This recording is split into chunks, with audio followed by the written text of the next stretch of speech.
नमस्कार मित्रांनो, आलो आहे पुन्हा तुमच्यासाठी एक नवीन व्हिडिओ घेऊन. आजची व्हिडिओ जास्त मोठी नसणार आहे. तर माझ्या टी व्हीचा जो रिमोट आहे तो मी रिपेअर करायला दिलेला, तर तो घेण्यासाठी मी चाललो आहे. आता इथून फार फार तर 2 ते 3 किलोमीटर असेल.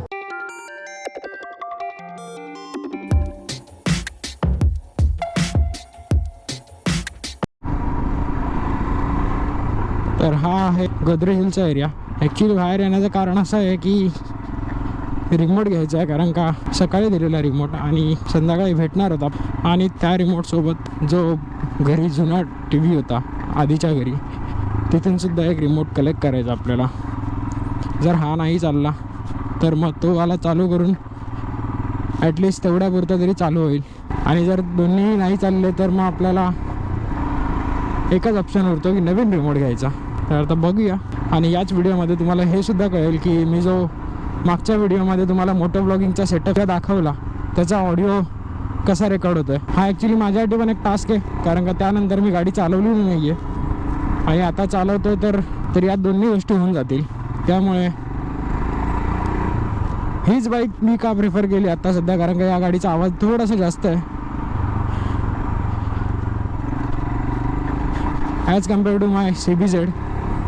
त्याच्यामुळे मी ही गाडी प्रेफर केली. आणि याच्यात जर आवाज येत असेल नीट तर मग टेन्शनच नाही.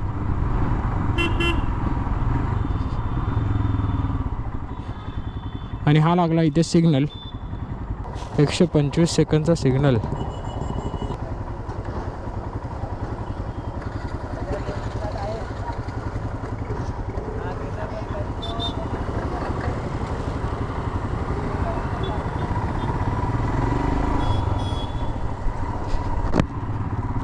आणि हा सुटला सिग्नलवरून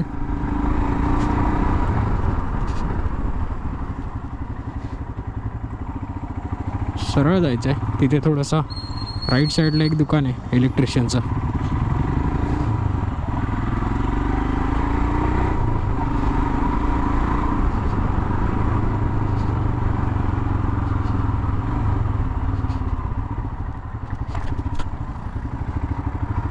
आणि हे पोहोचलो इथे.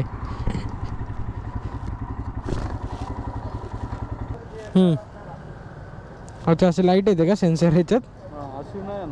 अच्छा, ओके. आता चालेल ना मग रिमोट बरोबर? ते काय सेन्सरचा असतं का तो बल्ब? मग अच्छा, सेन्सरच आहे का तो? अच्छा, थँक्यू.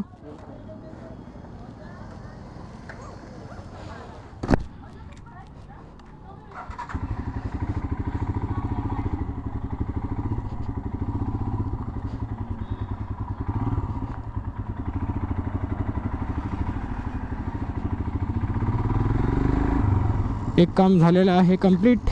सेन्सरसुद्धा चालू करून दिलं त्यांनी. आता लेट सी. पण डबल फेरी नको व्हायला म्हणून आपण एक काम करू, तो जुनावाला रिमोट घेऊनच जाऊ सोबत.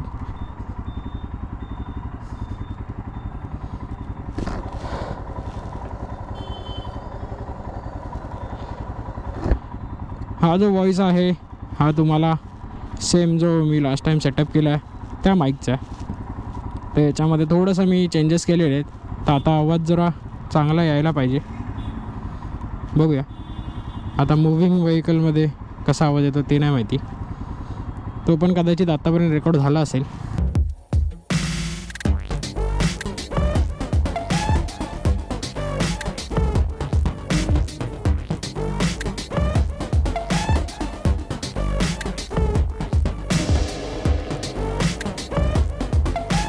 तर अशा प्रकारे आता ही आहे आपली 60ची स्पीड.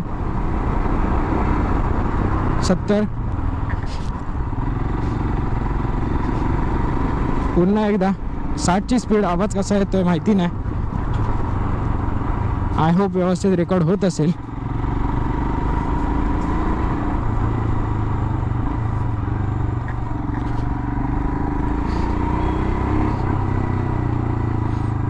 हा पुन्हा एक सिग्नल.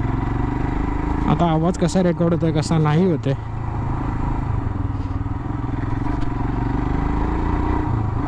हे आता घरी गेल्यावर कळेल ॲक्च्युली.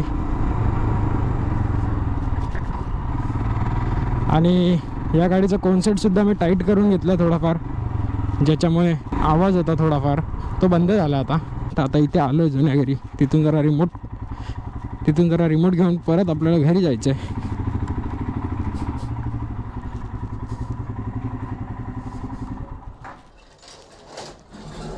तर फटाफट वरती जाऊया, रिमोट कलेक्ट करूया आणि मग परत निघूया. सो भेटूया थोड्या वेळात. चला. तर दोन्ही रिमोट सोबत घेतलेले आहेत आता आणि आता निघालो इथून. आता घरी जाऊन आपण सर्वात पहिले दोन्ही पण रिमोट चेक करूया. बघूया कोणता वाला रिमोट काम करतो आणि कोणता वाला नाही. जर नाही केलं तर मग आपल्याकडे एकच ऑप्शन पडतो की आपण सरळ नवीन रिमोट घ्यायचा.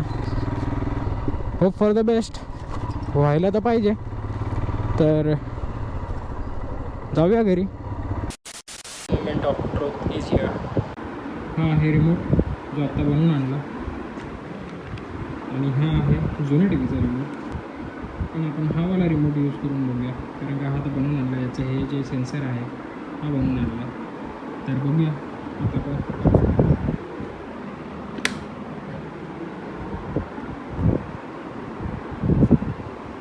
तर बघूया आता रिमोटने टी व्ही चालू होते की नाही. जर ऑपरेट झाला तर समजायचं आपलं काम तर ते झालेलं आहे. बघूया 1 2 3 ये. सो हा रिमोट चालू झालेला आहे.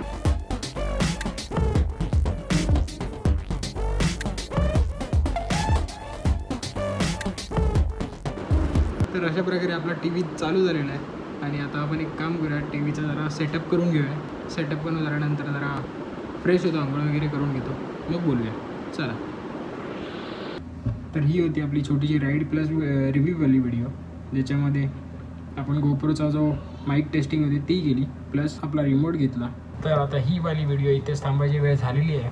जर तुम्हाला ही व्हिडिओ आवडली असेल तर नक्की लाईक करा, कमेंट करून नक्की सांगा की तुमचा मोटो व्लॉगिंगचा सेटअप कसा आहे.